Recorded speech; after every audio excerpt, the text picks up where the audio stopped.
Yeah, he would have never thought this is what he's been doing. This is what he'd be doing at 60 years old.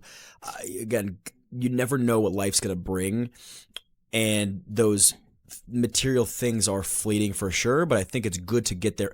I would never tell a kid money can't buy you happiness. Go make the money first to realize it on your own. Don't go and tell me as a 17-year-old kid money's not important. So I'm like, all right, I'm gonna go live a life and live average. That's not happiness either. So for somebody with a lot of money to say that, yeah, you're able to say it because you've realized it, but you only realize it because you went through that process. If you've never went through that process, you could live a life asking yourself what if for a very, very long time.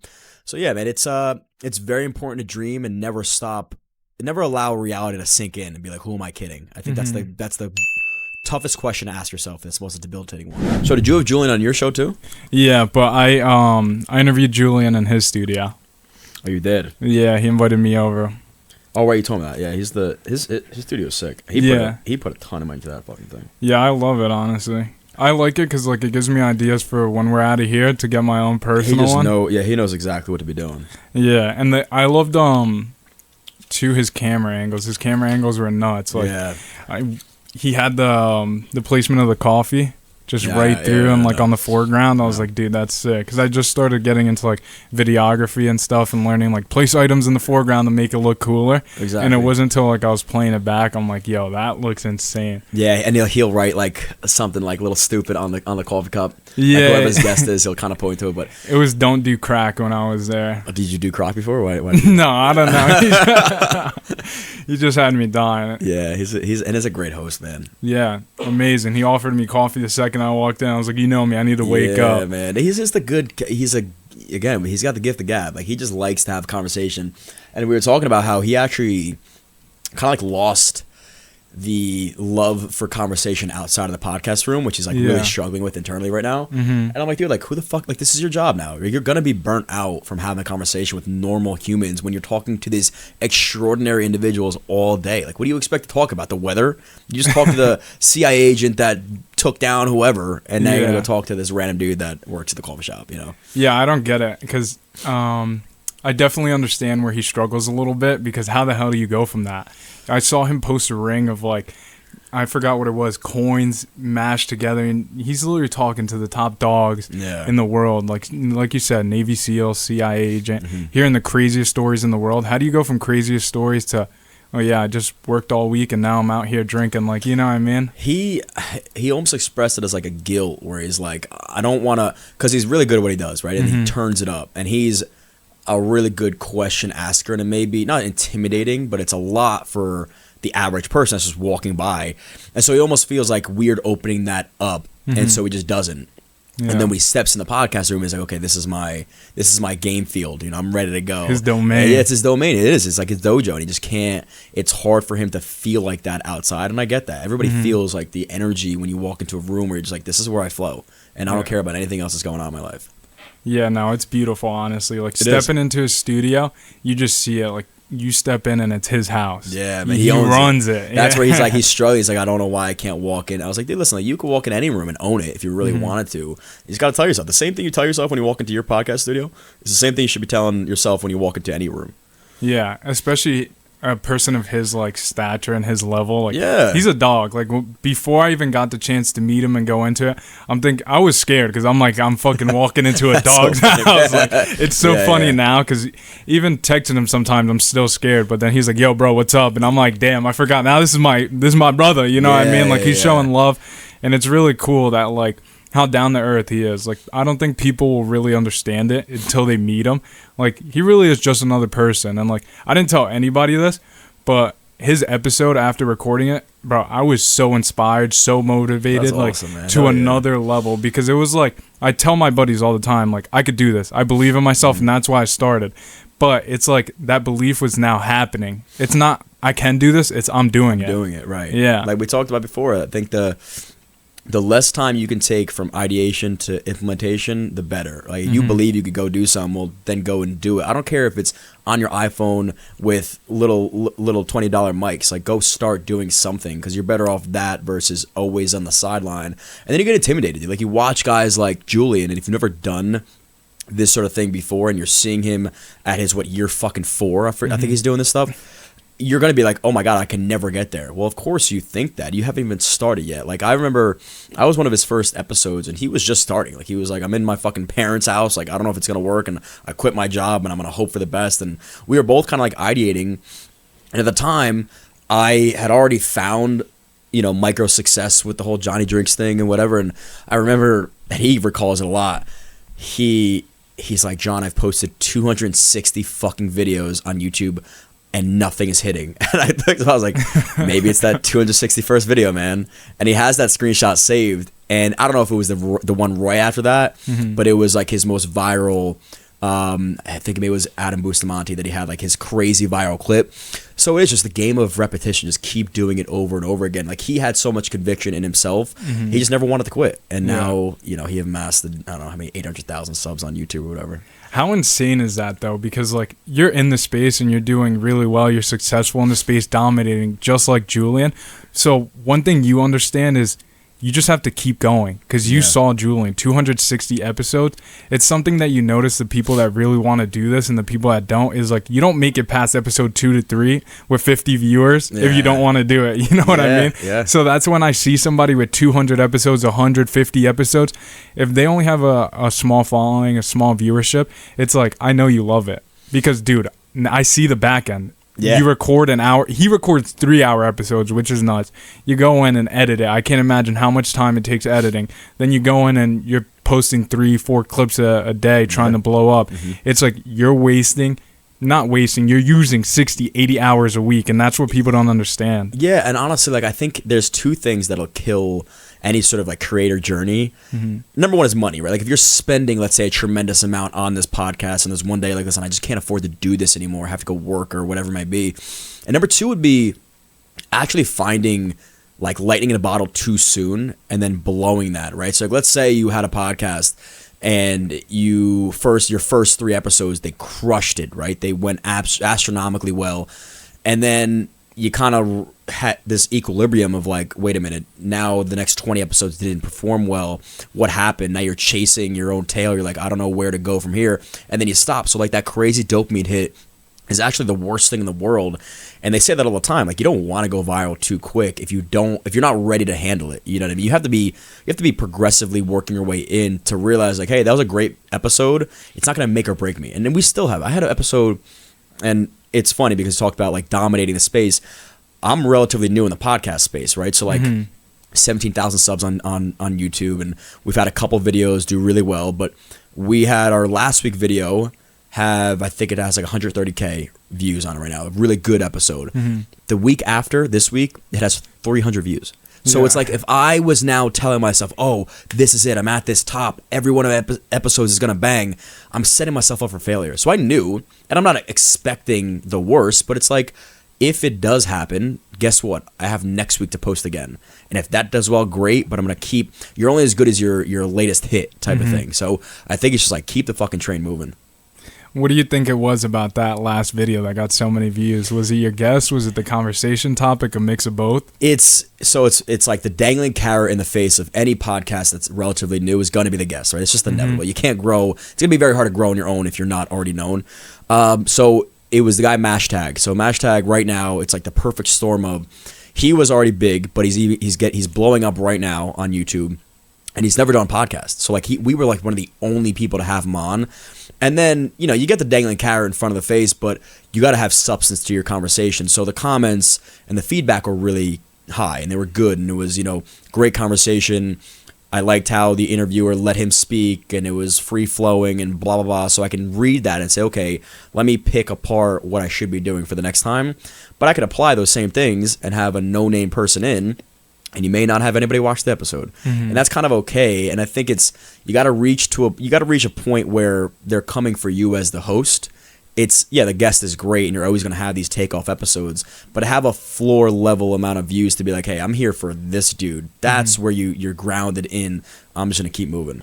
How do you grow that connection with the audience? Because right now I'm at that point. I tell my buddies, I'm like, I need to figure out how to reach my audience where they could see the real me. Because sometimes, a majority of the times, my podcast is for the guest. I let the guest speak. I let the guest take the floor. So I'm just like, how do they get to see me and my personality? Maybe I need to start posting other videos, but how do you do it? That's a great question, man. So number one, I think when you do have a guest, the best thing I always like to do is, like you said, let them talk and I sit back, right? If they can carry the conversation, let them carry it.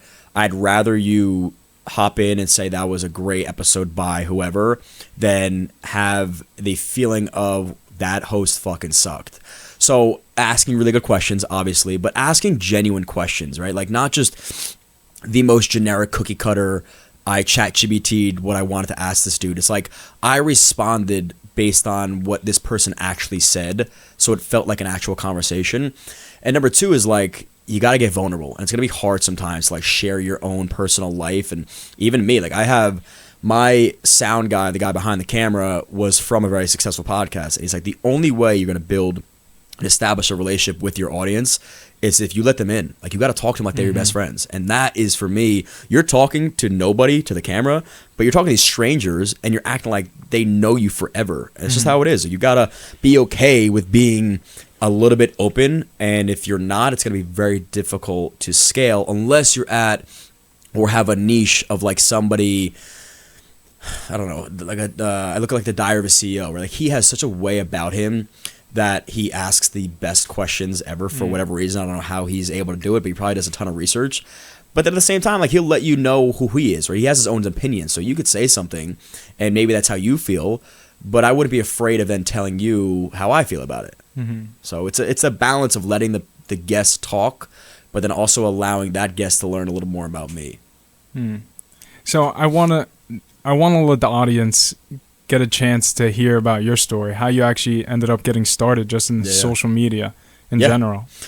Yeah, man, and I think this story is probably pretty common for like anybody that has found success, right? So it was pre-quarantine, February 2020. My dad was making a cocktail in the basement. He's not a bartender, but he's like, hey, I saw this dude at the bar last week smoke a cocktail. I want to do it for you. Or, you know, he was going out, I was going to do it for himself. I was like, all right, let me film you doing it. And we had no clue what TikTok was at the time. I had it downloaded on my phone for like a week. Filmed this 30-second video. I threw Frank Sinatra in the background. The video's horrible. Like, I watch it now and I'm like, why the fuck were people watching this thing? I'll send it to you. And we go to dinner that night and it's blowing up, right? It has 50,000 views or whatever I thought was blowing up at the time. And I was like, that's it. I'm famous. You know, this is it. This is the next stage of my life, and people are all going to recognize and know me. And I think I had like 30,000 followers after that one video, and my friends were watching it. They were sending it to me, and look at this, and blah, blah, blah. And then quarantine hit. We had nothing else to do. And my dad and I were like, let's just keep making videos. Like, who fucking cares? People are asking for it for whatever reason. And we stayed pretty committed to it, right? Like, I look back now, and again, you don't really know what you're doing, but we're just doing it. Like, all right, let's post another video, and another video, and another video. And now you're scaling, and it becomes part of your routine because the feedback does fuel you, right? I hear people saying all the time, like, you know, shut out the noise and just do you. It's like, dude, yeah, okay. But it gets a lot easier when people are giving you that immediate feedback of either a dollar amount in like you whatever you did, or straight up views and engagement, right? So it was easy for us to keep going because every one of our videos hit, right? We just knew for whatever reason people enjoyed the content we were making, but we found out it was less about the drinks and more about the father and son dynamic, right? We were just being us. We didn't realize how rare that was in today's day and age to have a father and son doing something together and perceivably enjoying that thing together. You know what I mean? And we take a step back and we're like, yeah, we fight. We maybe fight more than most father and son, ironically, but we're providing authenticity to the audience, right? Like, I don't think there's anything better than when I watch another father and son, and you could tell they love each other. And we're from an area of North Jersey, and we come from Italian descent, so we argue a lot, but that argument is out of love. And I've now learned that not everybody knows that, so there's plenty of times where we get comments about how disrespectful of the son or vice versa to say that. How could they talk to each other like that? It's just like who we are, you know? So I see it and I can appreciate it, but you also have to realize that there's an audience out there that may not know that type of culture, so you got to appeal to the masses in that sense. So I cut out a lot of like the nonsense that I thought was relatable for us and left in what I think is relatable for everybody. So that's what I think is the reason we started taking off pretty quickly, is that you could watch it and either say, oh, I have that same relationship with my dad or vice versa, or you can watch it and say, I wish or I aspire to, and I want to do the things that I have to do to get there one day. So now we're like teaching and again impacting. It's like we just made a fucking TikTok, you know? What are we doing here? Yeah. I have to ask, and did you and your dad always have a great relationship, or was it emphasized because of social media? Did you guys get the chance to spend more time together? Because I know generally, like, people when they're turning 18, 19, 20, they're usually moving away from the parents, getting farther. So I guess that's maybe why people on social media gravitated towards you. They saw this young 20-year-old man, like, growing his relationship with his father instead of distancing himself. So did it get stronger because of social media? It's a great question, man, because, I mean, in life, right, you don't really get this lens of opportunity cost, right? What it would look like if I was doing something else.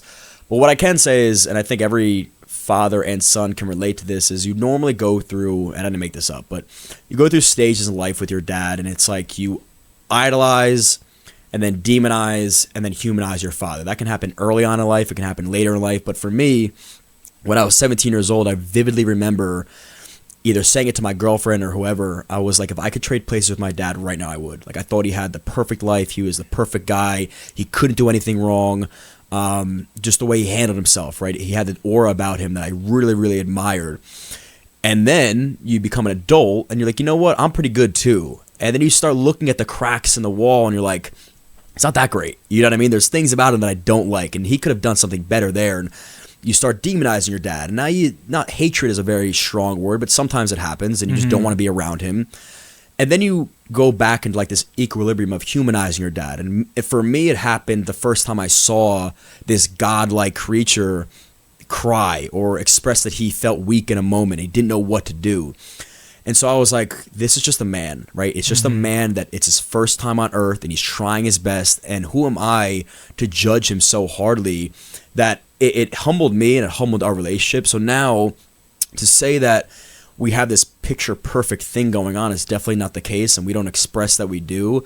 It's a very father and son relationship. Like, we're not best friends by any means. We're not going out and getting hammered and talking about girls. We just never were like that. You know, like he was my dad. He told me what to do and I would listen. And now I'm older, so I don't have to listen if I really didn't want to. But I have that level of respect, and I think that'll always be there. So to say, would we be closer? I don't know, man. It would be hard because we spend physically closer. No, there's no way I'd be hanging out with him as much as I do right now. I'm with him almost fucking 2, 3 times, 4 times a week because I got to film and do whatever. I'd probably be in the city, finding my own success, doing whatever I had to do. I would separate from him, but at the same time, maybe our father and son relationship would be stronger. I don't know, right? Because now it's this father and son relationship, but it's also this business partner relationship, and now it's this friend relationship. There's so many things meshing together that I don't know if we're sacrificing one for the other, but I could tell you there's plenty of moments where we've gotten to those points and realized nothing is worth ruining the relationship you have with your dad, right? So I don't care if I go dead broke and I don't make another TikTok in my life. If that means I'm gonna lose my dad, it's not fucking worth it. And now we came to that. We'll argue. We understand who we are as individuals. I know sometimes I'm not going to get through to him, so I'm not going to try. I'm going to let him get angry, hash out, and then get right back to film and do what we have to do. But never let the filming get in the way of us being father and son, you know? Yeah, I'm actually really happy to hear that, because you see a lot of people, not just between a father and son dynamic, friendships, it could be anything, but when money comes into play, it could be like detrimental to the whole relationship. So that's really cool to hear, like, you guys are able to fight through that. Talking about fighting through that, I wanted to ask you, was there ever a point where you guys wanted to stop or quit, or like you just wanted to just go do something else? Yeah. So no, the answer is yeah, plenty of times. And the money thing is an interesting one, right? Because differently than working and starting your own business, this comes out of thin air. Like, you didn't try to create a business out of it. It just sort of happened. And then you apply yourself and really work towards making money and building a brand and whatever. So I remember it was like 2021 maybe, and my dad was like, okay, you want to take this serious? When you make this much money, then we can talk. Until then, you keep the money and I'll keep the merchandise. So it was like t-shirts. And at the time I was like, yeah, sure, whatever. It was like a couple $100 here and there, whatever. It was like supplementing me buying the booze, right? And then it started to get really serious, and I was like, hey, remember that conversation we had, you know, well, it's here, you know, the number that you were looking for, we made that. And then he was like, wait, really? I was like, yeah. And then I showed him the spreadsheets, and he's like, all right, we have to reconsider the negotiation. I was like, no, what do you mean? Here's your T-shirt. You can have it all. Like, He's like, all right. So we set up and we formed the business, and I would say the best piece of advice I can give is you're going to work with family, especially your dad or brother, whatever. Have formal documents in place that you guys are partners, whatever. If it's 50-50, it's 50-50. But we split a bank account. You know what I mean? Like I'm not taking one and behind his back and not telling him what's going on. Like everybody has to be very transparent that things can get very sticky. I think no, it's not different. If a father and son are getting in the way of one another and I decide, hey, fuck him, I'm not going to tell him what we made last month. I'm going to take it all for myself. That's a dirty, dirty slope to go down. And we never do that. We both understand. I'll joke to him. We're like, what's his credit card bill? And like you yell at your dad for whatever. But it's always out of love and respect towards one another. There have been, what tends to happen for us is that it's normally like a snowball effect of a family argument or something going on outside of filming. And then we have to go and film and act like everything's okay. And it's like, what the fuck are we doing? Like, I'm so tired of this. And there's plenty of times where I've been like, you know what? Go back. I'm done. I'm gonna go live my own life. He'll yell at me and say, "Go. What are you gonna do without?" And I'm like, I'm gonna go figure it out. But I don't know. I can't do this anymore. And then we finally, and it's a beautiful feeling when you reach that point of like this insane low where I thought like this is it. I'm over it. To now it's like this piece of like I know it could get so bad, and we'll never stop doing this because we don't allow ourselves to go. If we see it going that way, like again, I don't think there's ever a film day that we don't have an argument. I swear to God. Like today we filmed, we argue about the dumbest things, right? And he'll always say, "This isn't an argument." Okay, whatever you want to call it. But if that happens, I'll either stop myself, he'll stop himself, we'll walk away, and we'll get right back to work. Nothing, like we said, is worth ruining. Because if we did stop this because of our fights, it would inevitably ruin the relationship we had. It's no way. So we keep that in check. There's plenty of times where we've wanted to stop, or we've had family members tell us, you have to stop doing this. This is not healthy for you guys. But thankfully, that hasn't happened in a very long time. And now it's like the gears are just turning, and it's full steam ahead, and there's no stopping us now. The life cycle of a creator, I think, is like 1 to 2 years, if that, normally. And we've been at it for 5 years. And the reason I think we're able to just do it is because, number one, we're a little bit older, so we can hang with like the emotional swings. But like we don't really have an ego in this game. Like I want to do whatever works and what the audience loves to see. I'm not gonna like be hard-headed and say I have to do it my way. If it doesn't work, I don't care. I'm gonna run it into the ground type of thing. I treat it like a business. Just like people have to show up for work. If I showed up for an hour of filming versus somebody's 10 hours of working, who am I to complain and be like, I got burnt out today? So I think the life cycle of a creator normally is so small because, first of all, a lot of us are flash in the pan creators, right? Like you're cool for like a month, and then the next guy comes in and he's cooler than you, and then you get this feeling of like defeat because your views aren't where they once were. So not letting that get to you, I think, is allowing us to withstand. There's plenty of months that our views are down or whatever, and we don't give a shit. We're just fucking posting. Normally they come right back around, or they're bigger on one platform than the other, or maybe it is time for you to check yourself and say, hey, let's try something more exciting today. And so this game of like trying to hack the system, I think, keeps it very fun and fresh, and always trying to do something new. It definitely keeps us on our toes. I wanted to ask you, if there was 3 people, dead or alive, you could sit down and have a drink with, who would it be? I forget who else asked me that same fucking question, and I forget what my answer is or was. I think Frank Sinatra, only because our page started with making content that had his music in the background, and the funny part was that I only used his music because my dad liked it. His dad liked it. So he's a 50s jazz, and when I was 24, 25, I was like, I hate this shit. I'm not listening to this at all. But then I started to watch my own videos, and I'm like, I kind of enjoy the music he's playing. And so I started watching and listening to more Frank Sinatra, and now I know most of his songs only because I fucking use them in my TikToks. But he'd be a really cool one. I think, man. So it's a really good question. You said dead or alive? Yeah. Alive would probably be somebody like a Matthew McConaughey. Like just the guy that has this like unspeakable, you don't know what to call it, reason why humans gravitate towards him. And I'd love to feel that presence. Not even getting political, but I do think like a Donald Trump, again, same thing. Like, there's something about that guy that people just want to be around him, and I'm sure there's plenty of other people that are like, I would never want to step foot in the same room as him. But for me, is like that would be an incredible conversation. So yeah, it's It's a good question. It's a hard one. You know, maybe like my past family members. Jesus Christ would be pretty cool too. That'd be insane. I think Jesus would. All right, let me take back my answer. Jesus Christ would have to be the one person I would have to sit down and sip some water and wine with, and just ask him as many questions as I possibly could. That's actually an insane answer. I wouldn't even know where to start with him. I'd be like, you're real? I'd be like, wait a minute. So it's true. Yeah, honestly, if I started, here's what I would say. So I'm a Christian, right? But I am a new found, I'm on this journey, right? So for me to say with 100% conviction, with 100% blind faith, I don't disagree with anything. It's very hard for me to be like that. So I do struggle, but this is the part of the journey that I'm on. I'd probably have to ask him, why did you make everything so vague? Why can't it just be, here's exactly what this is and here's what it means, right? For it to be a little more palatable. And I guess the answer would probably be, everybody's different, right? So what's palatable and understandable for you may not be for you, right? Yeah, I would ask him why there's so much struggle in the world, why there's so much suffering. Like, what does that really, really boil down to? I think what oftentimes happens is struggle brings out faith, or it destroys faith, right? Maybe you were religious and then a family member dies or gets really sick, and you're like, there's no way this is true, or else you wouldn't let this happen to my brother or dad or mom, or vice versa. My mom got sick. I don't know what else to do but pray to God.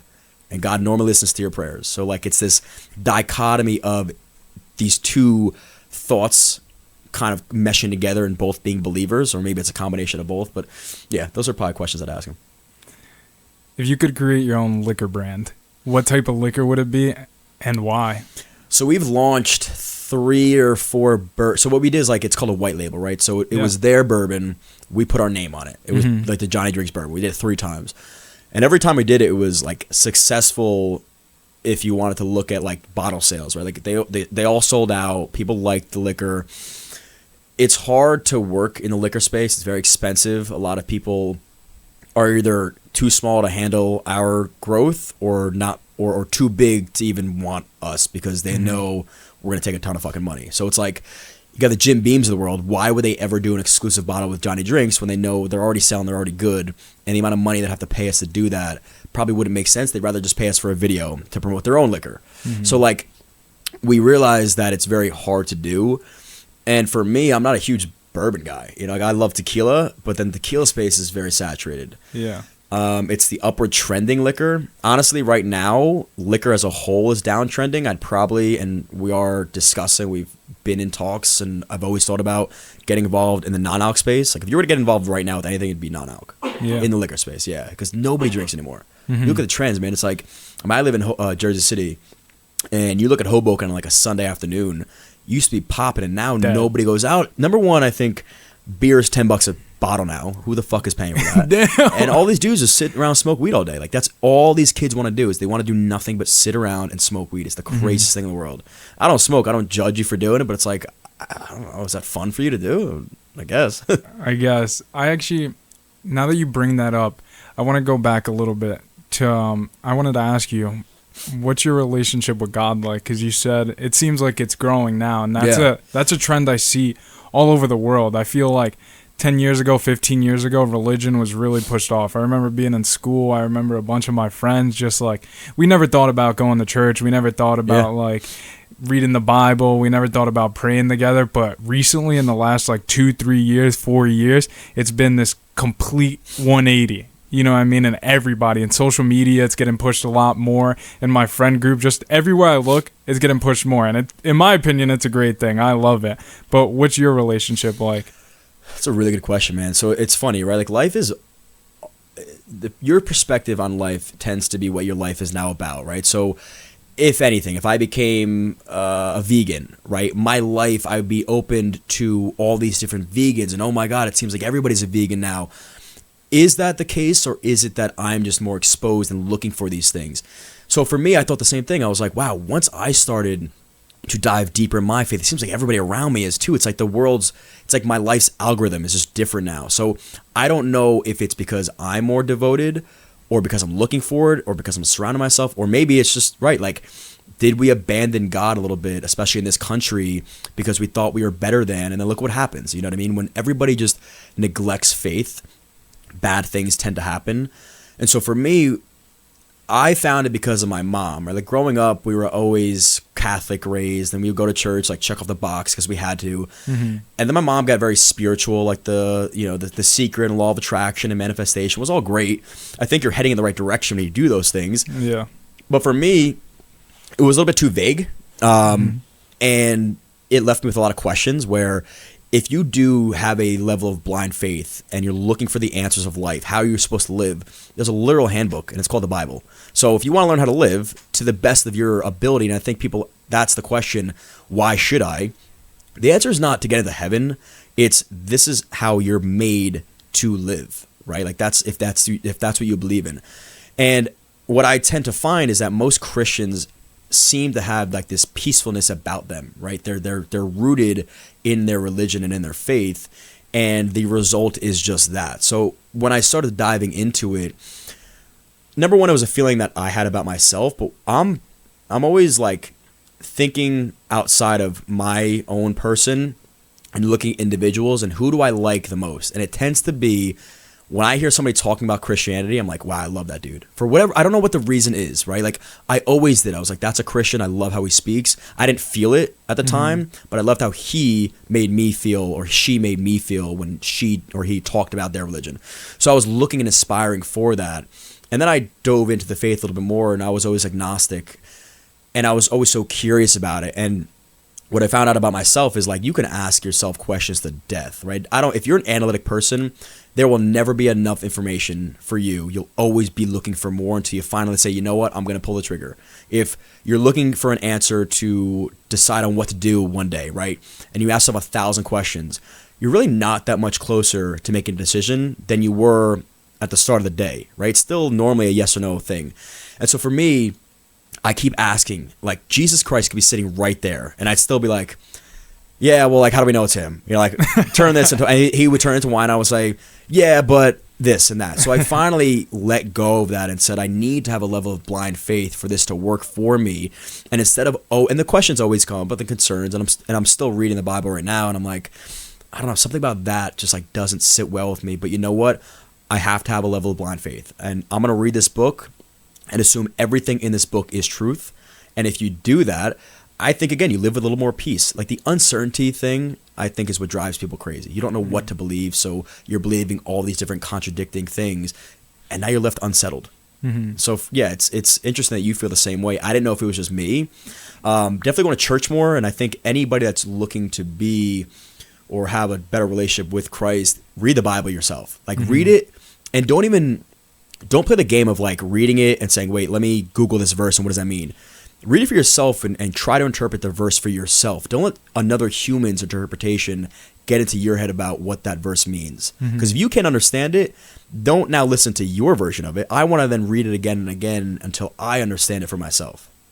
I've never heard anyone say that, which is really cool, because I see a lot of times, like, at least in the church, their understanding, like you said, will be pushed upon you. Yeah. Like, if I didn't understand something, it's got to mean what they're saying, but how? That's not the human being, man. It's an interpretation. So how do I not know you interpreted it a completely different way? Yeah. And that's the biggest challenge with a lot of these pastors is like, everybody has an opinion, but they want to be known as like the guy. So they're going to have this resounding argument of like, no, this verse meant this. It's like, did it though? Or who am I listening to? Am I really listening to the Bible, or am I listening to this man that thinks he knows more than what God had written, you know? Yeah, so I want to ask, when did that switch happen for you? Because it seems like it almost happened overnight. Like, was there any specific event where you're just like, I need to start researching more, like I truly want to find the answer? Or was it just your genuine curiosity, how you said you just wanted to know more, and one day you just picked up the Bible? Yeah, man, I'm very analytic. Like, I'm very curious, but I also, like I said, I need answers. I can't just be like, all right, well, then that is. And so I remember I trained at a fight club, and the owner, Richie, was like, hey man, I go to church every month. It's a Bible study, but it's not a Bible study like you're picturing. It's 2 hours. First hour is more worship and singing, and then the next hour the pastor will come on and he'll speak about whatever he wants to speak about for that day. And I've never been to something like this. I've only been to like church, right? And Catholic Church for me, and I can go on about this, you want to talk about like man interfering with God, everything, and I don't want to bash something I really don't know enough about, but even the sign of the cross, nowhere in the Bible does that say that's how you're supposed to pray. Nowhere in the Bible does it say you can only pray in church, right? Or no, I feel like the Catholic Church doesn't promote you reading the Bible for yourself. They promote you listening to your priest. So anyway, I'm not discrediting, I'm not bashing Catholic Church. It didn't make me feel any sort of type of way when I would leave. And so I went to this Christian Bible study, and the guy Chris Thurso, who I actually had on the podcast, he gets up, and this dude's from Brooklyn, I forget, maybe Queens or whatever. He's dressed up real cool. He's got like a bit of a twang to his accent, like he's from New York, and he's wearing like a New York Yankees hat. And he's so cool, and he's so confident, and he speaks with such conviction. And I was so enamored because I'm, I guess, a podcast host now, by his ability to public speak. And maybe I lost the message because I was so obsessed with that. I was like, he's speaking so beautifully. Like he's combining convincing me, but then also making it real. He's not just screaming and yelling, and I'm not the type of that won't sit well with me. I don't need that. I don't need you to yell and start crying. You'll lose me. If you need to use emotion to win an argument, you're not winning the argument with anything definitive. So he used kind of both and blended it super well. That it got me thinking, why is he able to speak so well? And it's because he is not wavering at all. He agrees and thinks everything he's saying is 100% true, and it's because it is. So I had him on the podcast, and I let it rip. I asked him every question that you would ask as an agnostic looking for answers. Why can, if I've never heard of Jesus, and I'm on the other side of the earth, and I'm a perfect human, and I die, do I go to hell? Right? Like, why is that a thing? And if I'm gay, do I go to hell? Why is that a thing? Like, all the hard questions, and he answered them all beautifully. So for me, again, I still was left with like this, but I was like, you know what? I can't keep living my life like this of like constantly needing answers because you're never going to win. But I do love the historical, I guess, studies of Jesus Christ and in those times. I think our buddy Julian had Wes Huff on his podcast. Yeah. And he's one of the smartest I've ever heard speak. He's really good at boiling down the Bible as if it was any sort of history book. He's not being religious about it. He's saying, these are the facts. This is exactly what happened. And here's how I can prove it to you. So I would say meeting Chris definitely got me a little more rooted. But to answer your question about reading the Bible, for me, I kept going to these classes and I was like, yeah, that was great. But then I would forget about it. Or he would read a verse and I'd be like, oh, I forgot that verse. I was like, so you know what? Let me just read the Bible. So I started with the New Testament. So I was trying to read the Old Testament, and it was hard, right? Like it's just hard to grasp. And so I said, let me start with the new one, and then once I finish, go to the old. So I'm in that process now. I just finished John, so I'm reading Luke now, I believe. So the craziest part is like you got 4 different stories essentially of the same person, how they all overlap and they're all saying sort of the same thing. That for me is pretty intriguing, but I love how I can pull different things from each book. Or each story, Yeah. So I wanted to ask you, what's one thing you want people to take away when they view your content? Oh man, so there's a couple things that come into my head. I think the first one is I want this to be your escape for the day if you need it, right? If you're having a really bad day and you're stressed out and you're feeling anxious or depressed or whatever, and you're on your phone and you're tired of doom scrolling, and if you're a guy and it's just a bunch of fucking girls and shaking their ass and things that just are not good for you to consume, just allow yourself for 10 minutes to scroll our page and enjoy that time and leave there with a feeling of, I guess, relaxation. Like we're not berating you about anything. We're not telling you to do anything. Just sit back and watch and enjoy. And I think it's one of those things where you can enjoy without feeling any sort of guilt, right? If we were scrolling on TikTok right now and all we saw a bunch of titties and ass, you'd be like, fuck, like what did I just do for the last 10 minutes? That was terrible. With our content, you don't hopefully feel like that after the fact. So that's number one. I hope we're a good, healthy escape if you need it. And I do hope we inspire fathers and sons to increase the strength of their relationship, right? And I always say, like, it's a two-way street, right? It's about the father being a great father, but more sons need to take and hold themselves accountable to be a great son.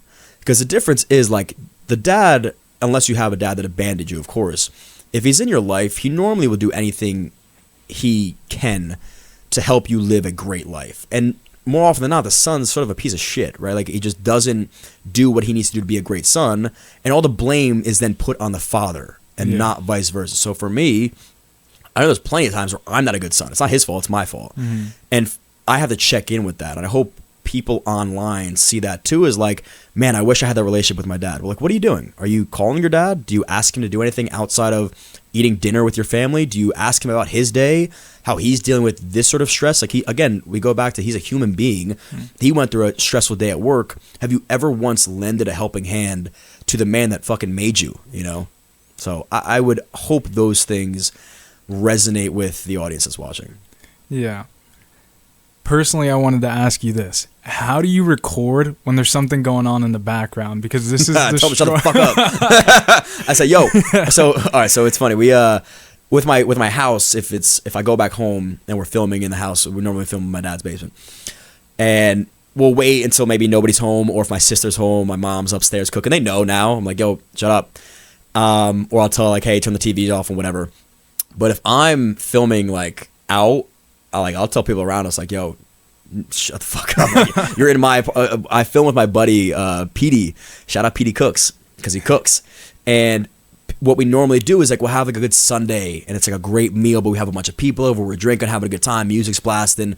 And what I'll do is, like, we'll have our fun, but as soon as I need those 10 seconds to film, like, yo, shut the fuck up, like, no music, stop talking. And I'll film. I'm like, all right, fun time, like, play music, let everybody have their fun, and then we go back to filming. So it's like this combination of both, because you also don't want to lose the fun, you know what I mean? Like, filming for us with our style of content is supposed to feel like a home video. It's not supposed to feel like this high quality shot in 4K cinematic experience. I want you to feel like you're in the basement with us. So if he makes a joke, or he's laughing, or maybe I drop the camera, or the dog gets in the way, that's part of the shtick, you know? And so you got to learn, I guess, what to keep in and what is then gonna be distracting, because it definitely could go that way too. Have you ever posted something and instantly regretted it, where there was like, I shouldn't have made my dad look like that in the video, or I shouldn't have involved this drink? Anything? It's a good question, man. Yeah, definitely not immediately, but then the feedback we got, I just don't. So, like, views aren't always views, right? Like, if we went viral for something negative, I don't think that's a good thing, right? So plenty of times we've cooked things and botched it, and then we got the comment section going crazy about they don't know how to cook, and like, that stuff's harmless. But I've had times where, like we said before, maybe I sounded like a dick to my dad, or he sounded like a dick to me. That, I think, could be like a chink in the armor, right? If that's like your first video watching us, or very early stage video, you don't really get us yet, you're like, oh, these guys are dicks, or like the son is an asshole. So I regret any of that, and not like I would like take it down, but I'd probably apologize in the comment section, be like, hey guys, that wasn't right of us to do, or right of us to say, but nothing ever crazy about like telling people to do something they shouldn't do, or getting embarrassing somebody on camera. Like, we've never done anything like that, you know. Was there ever a drink that you guys had on camera that you didn't like, but you acted like you did? We normally don't lie. Like, if he makes a drink and I don't like it, I'm like, ugh. It's not good. Yeah, I'll tell him, like, it kind of tastes like shit. So, but the reason I do that, then when I do react positively, you know it's legit. The only time we won't do that is if it's like an ad for like a brand, and we're making a drink. I'm gonna have the same generic, like, wow, it tastes good. Like, for the video, the point of that video is it's a commercial for the brand. If you're gonna watch a commercial on TV, you don't want the actor to be like, oh, fuck, this thing sucks, or be like, all right, whatever, here I go. You want them to be excited and infatuated about it. So maybe we'll overplay, but like, that's part of it, you know what I mean? And we also don't take brand deals from brands we don't like. So if we're drinking something, it's probably pretty good. Is the love still the same for you there? With what? With creating videos with your dad. Since day one, it looked like it was, like you said, you guys started it for fun. Yeah. But now, I mean, you guys have a full-fledged business. So is it the same love you have for it?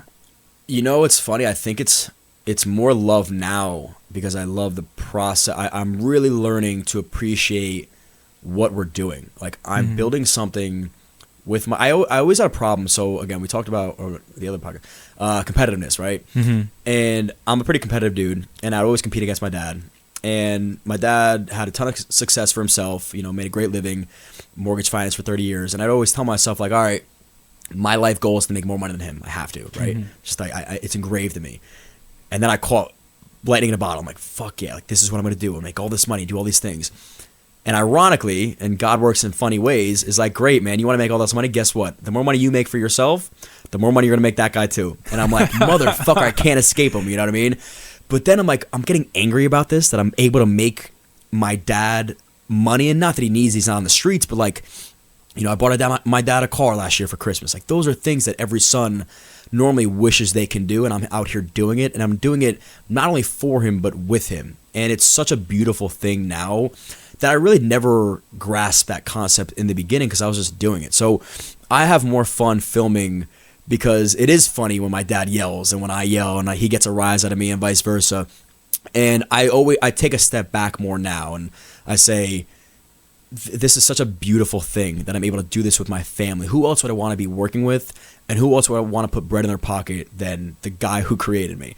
So yeah, I love the process of making content. I think it's a really exciting and fun process.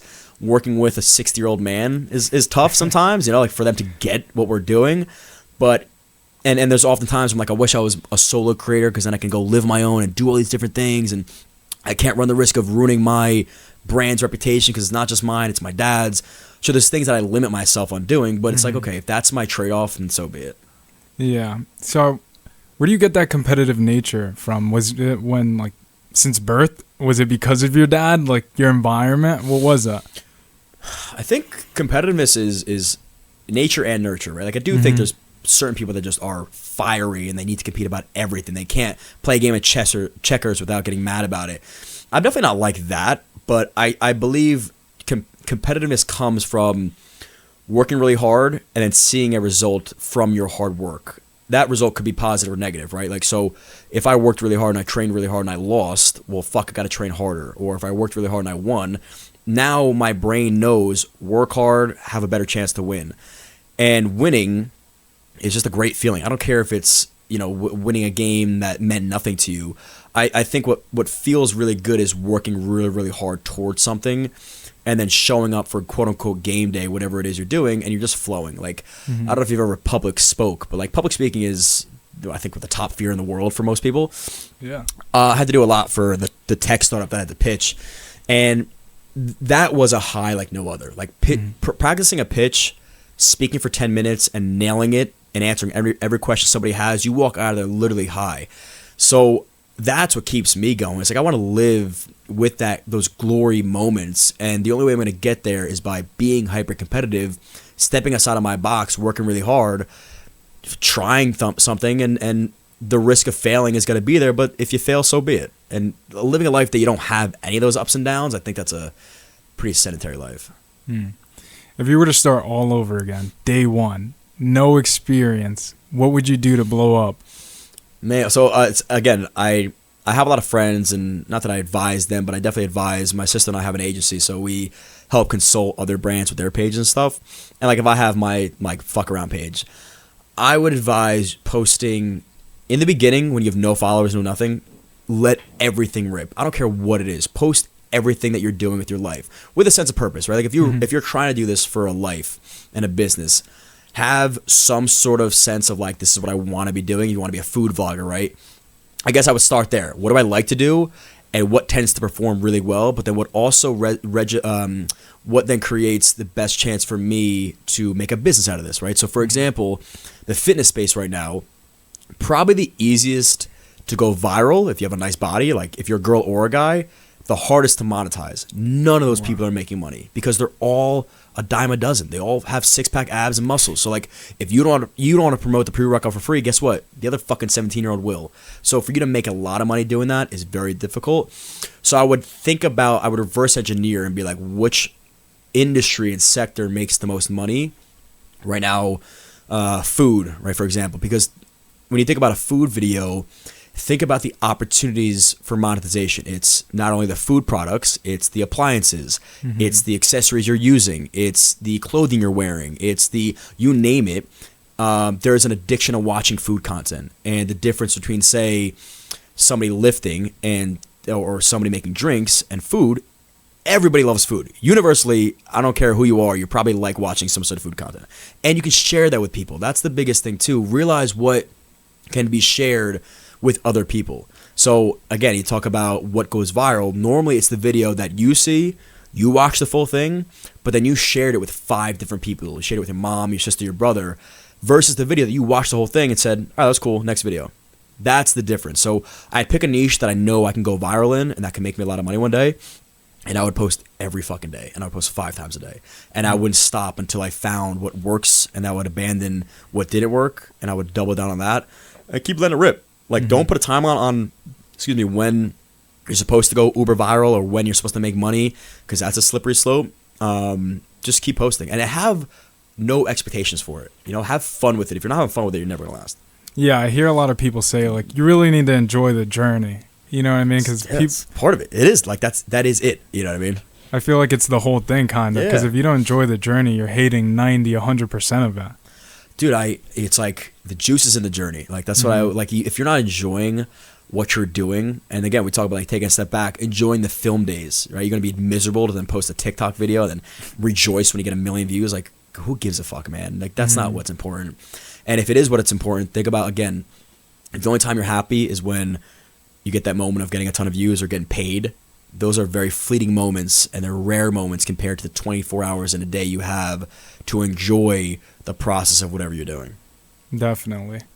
I want to ask, where do you see not only Johnny Drinks going, but where do you see John Rondi going? Yeah, man, it's a good question. So with my dad, I mean, we really do want to expand the impact we have, right? So that means just growing in our follower count, but we want to, there's more to do, right? So whether it's a TV show or public speaking or hosting, sort of like fireside chats with people, I think we can have a great impact, and I think it's limiting to believe it's only on social media. For me, it's a good question, right? Hypothetically, let's say we got bought out, and in 5 years, Johnny Drinks was kind of over. I would probably start now consulting and creating like this conglomerate of creators. I think that'd be really fun because, like, dude, it's a rinse and repeat process. What I've done, not that hard. Like you could just figure it out and do it for other people.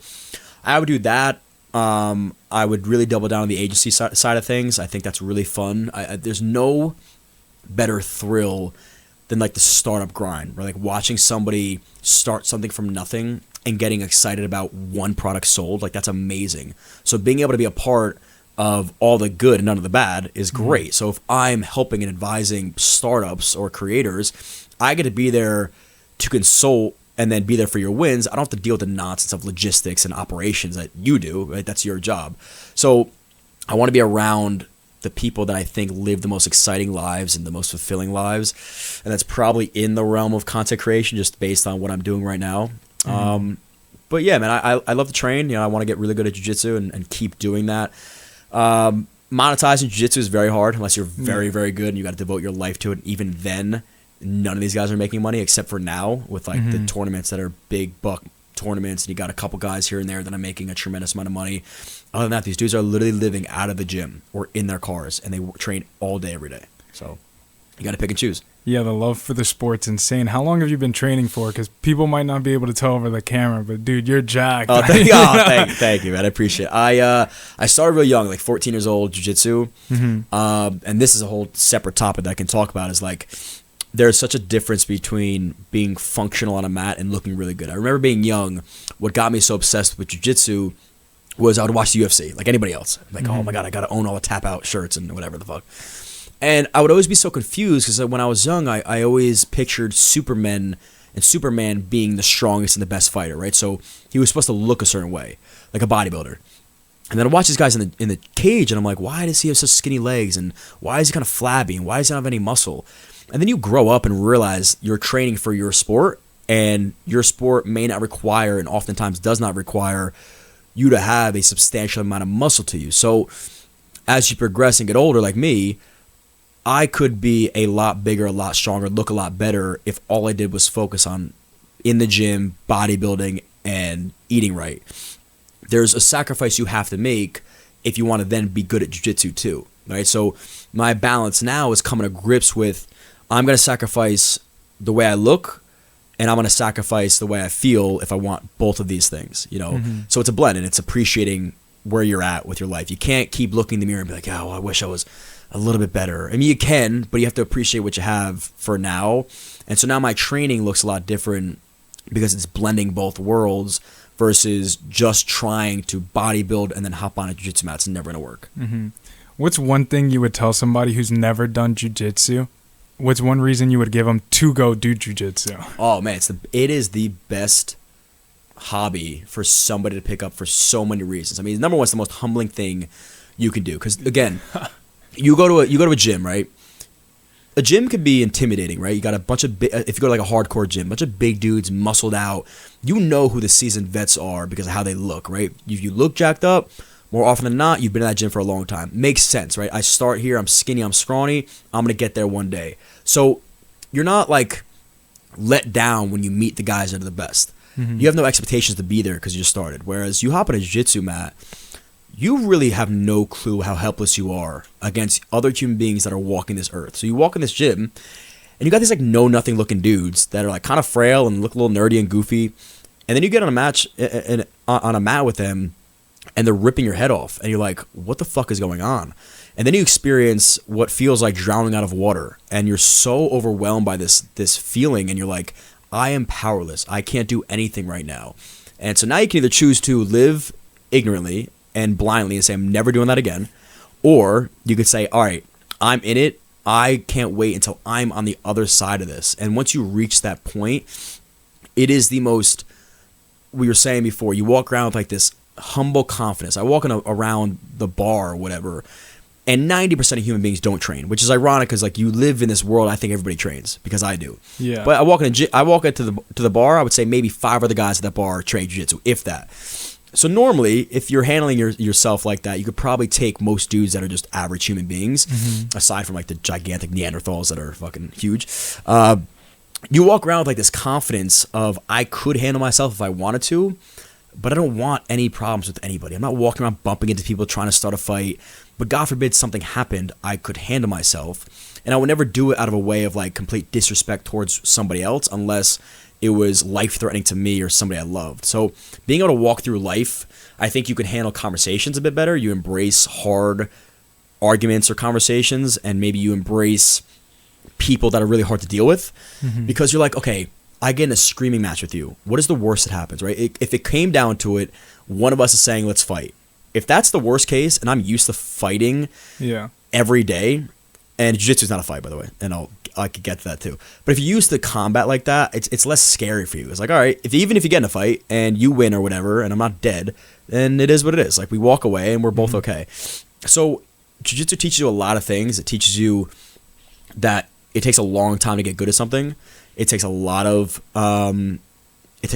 durability because like life gets in the way, and if you're training 5 times a week and then you got holidays coming up, there's a lot of excuses you can make. So hard work results in you getting better every single time. You just get on a mat and you stay on a mat. 6 months goes by and you will be better, and that's pretty much it. How come you said jiu-jitsu isn't a fight? It's not, dude. You take these dudes that are $150, right, soaking wet. And I'm not disrespecting anybody. I'm 185 pounds. I'm 5'7". I would say I'm average weight for a human being, but shorter than most dudes. But I can hold my own because I'm, strong or whatever. But you got these guys that are very lanky, very small. They compete very well. But like you take that dude at a bar, and he's got a dude that's 220, 6'3", and that guy takes your head and tries to shove it into the wall. Your leg lock is not saving you in that moment, right? So you're used to the sport of jiu-jitsu. There's plenty of games. So when you say like game, like my style, right? My style may be very conducive to winning a jiu-jitsu match. Yeah. It may not carry over that well into a fight, and vice versa. Maybe my style isn't the best for winning tournaments, but I know at the end of the day, if I had to use it on the streets, it would carry over a lot better than say somebody else's. So I mean, it comes down to like if you're not good on your feet, right? If you're not good with takedowns and takedown defense, and you're in the street and a wrestler tries to take you down, you're like, wait, I'm used to starting on my ass, and now you're getting fucking blown over and you hit your head on the cement. Again, there goes your entire game. So yes, so I think you're better off training than not for sure. Do I think you should rely on just jiu-jitsu to help you out in a street fight? Some crazy motherfuckers out there, man. And I tell you what, like, craziness and relentlessness and drugs and liquor, like these are all things that matter, can go a very long way. So I'd still be cautious in the bars. I don't care how much training you got. I'm sorry. Let me just break for 1 second. I'm pissing myself. What? I need to run and pee real quick. Ahead, no, you're good. Take your time, man. I hate that. That's the worst feeling, man. I get it. I know I'm not stopping. It doesn't matter, you know. So you should have seen. Like my first podcast. It was with George and then my other boy Cam. Dude, I mean, we had one camera set up. It was before we did the studio transition, and I remember I just had Cam in, no questions. Like, I was so nervous for it. Because when I started my podcast, this is actually a story I never told anybody. When I started my podcast, I was so down and out. Like, I really did not want to start it. Like, I kind of put myself in a position where I was forced to start it because I knew in the back of my mind it's something I could be great at if I developed the skill, and also something I would love and do love, you know what I mean? But at that point, I just really had no confidence in myself. I didn't believe in myself whatsoever. And instead of being like, all right, let's quit, I was just like, let's build the confidence. Yeah. Because it's just like the gym. Like, I've been really skinny my whole life, and then one day, well, actually freshman year in college, I seen all these massive guys around me. I was like, all right, if I want to compete for any of the girls, I guess I got to get stronger. Yeah, right. And that confidence came through the work I did. 100%. So I was like, why can't it be with podcasts? You know what I mean? Because just like anything else in life, I feel like once you finish off with college, a lot of people have this problem where like they don't start anything new. So it's like, what are you bad at? Yeah. Because if you're 23, you're going to work and you get a flow in work and you get a flow in your regular life and there's nothing new popping up. It's like, what are you bad at? You're not starting anything new and you're not really challenging yourself. So it's like podcasting for me was my challenge because I was really awkward. And even now, I'm still a little bit awkward, but I'm getting better with every episode, which is cool to see. I think you're doing great. You're doing a really good job with the flow of conversation, asking questions that make a lot of sense for the conversation, but also not being afraid to ask a question that has nothing to do with what we were just talking about. And I think that is a skill. Like Chris Williamson has that. Like he'll ask a question out of nowhere, and he has no concern. Like it's not like you're not catching the guest off guard because the question makes sense. You know what I mean? You're not like, so what's your favorite pizza? I'd be like, what? Like you're asking. It all makes sense. And yeah, man, you're killing it. I appreciate that because honestly, like, I don't think that. Like, you know what it's like. You. Thank you, man. It really means a lot. I just wouldn't say shit. Like, oh, keep going, man. No, it just like I tell people all the time, and like I try to get this message across through my videos. Like everyone's not perfect, and I get it. Those we were talking about it a little bit earlier behind the scenes. Like those conversations at night when you're by yourself and alone are probably the hardest conversations. You should probably leave that alone till the next day because you're driving yourself crazy with problems you probably can't solve at that time of night. You're making up problems at that point. Yeah, and people like what they don't realize when you're dropping videos or they just think your life is easy peasy. Your life is set up, but I want to like get it across to my audience like I'm far from perfect, you know what I mean? I'm far from set up. I'm far from this 1 hour snippet of my life you're seeing. They're gonna appreciate that journey, you know what I mean, being a part of it. And that's what actually I learned from George, because that first episode I'm talking about, I texted George, I was like, dude, there's no way I'm dropping this. Like, I hate it. I'm miserable. Like, I'm rewatching it. Like, I wouldn't watch this. And George is telling me, like, dude, what the hell are you talking about? Show your growth. Show where you started. It's going to be amazing. Like, and that's when I really started taking a deep dive on YouTube. Any person I meet that does content, the first thing I do is go to the bottom of your page. Go to the bottom of your page, see what it's like. And then it's like this sigh of relief for me. Like, every time. It's almost every time. Again, like the one person, Julian, was like, this motherfucker's been good since day one. Everybody else, I'm like, wow, you really did it. And even him, he's gotten so much better. Yeah. That's, I think, all. At the end of the day, you're comparing yourself to you. And if you're getting better, that's all that matters. Yeah, and it's crazy because sometimes like you could be your worst enemy. Not sometimes, all the time. All the time, yeah. You're harder on you than anybody else is. What do you do when you're your worst enemy? Is there anything specifically, like, does jiu-jitsu help? Does praying help? What helps for you when you have those dark thoughts linger? Yeah, I mean, I read a book called Letting Go. So I have Let Go tattooed on me. And the reason was I was 25 years old, and it was a time where I was just frustrated. Like, everything was my problem that I had to bear, and I couldn't control. Like, again, I had an issue with control, and I wanted to fix every problem I had. And The analogy I think maybe in the book or that I always give is like if you had a bird in your hand that was sitting in your hand, it would probably just stay there. But as soon as you start to squeeze that bird, it's going to want to try to fly away. And for me, that's kind of like a problem, right? Like if you're just trying to frustratingly force it into submission, it's not going to work. And that's why faith is so beautiful, is like I can surrender this problem to something else. Like that's amazing. When I start worrying about something at night, I'm like, oh, God's got a plan. What do I care about? And it's like, boom, it's gone. It's over. What am I worrying about? And that started to really help me through. So prayer is one of them. Jiu-Jitsu for me takes my mind off it. And it's one of those things, it's a guarantee without fail. If I work really, really hard and I bust my ass for an hour, I am going to feel better after that hour than I did prior to. I don't think there's ever been a time where I walked into a workout and then out of a hard workout feeling the same way. It's like, it's almost, I think, impossible chemically for me to feel the same way. So I would do those things. And again, when you bring yourself, and I think combat sports and fighting and training is so important, because when you bring yourself close to death, and I know it's dramatic, but like literally you're fighting another human being and you're getting choked out, you're getting your arms broken perceivably, that's what you're doing. You're telling yourself, okay, I'm willing and allowing myself to potentially die on the mat or doing whatever I'm doing. And yeah, you walk away, you're fine. But the fact that you were allowing yourself to do that is almost like a freeing feeling. Like I'm doing something really, really hard right now. Bring on any other problem you have. If nothing is as hard as what I just had to fucking go through for an hour, you know? So yeah, it's like prayer and do something really fucking hard. Definitely. I actually asked this question the other day to one of my guests, but I want to know your answer. If there was a documentary written about your life, what would it be titled and why? Oh my God, man. I wish I had time to prepare that one. I wouldn't know the wording. It would probably be about, you know, how like literally anyone, what's so fascinating to me about creation is that like everything started from nothing, right? So I think you go through life and everybody assumes that TV and that clock, they've always just been there, right? Mm-hmm. A human being, the same type of person or the same type of thing that you are, created that from nothing, right? And over time, adding on to these things, this is what we have, this is the product.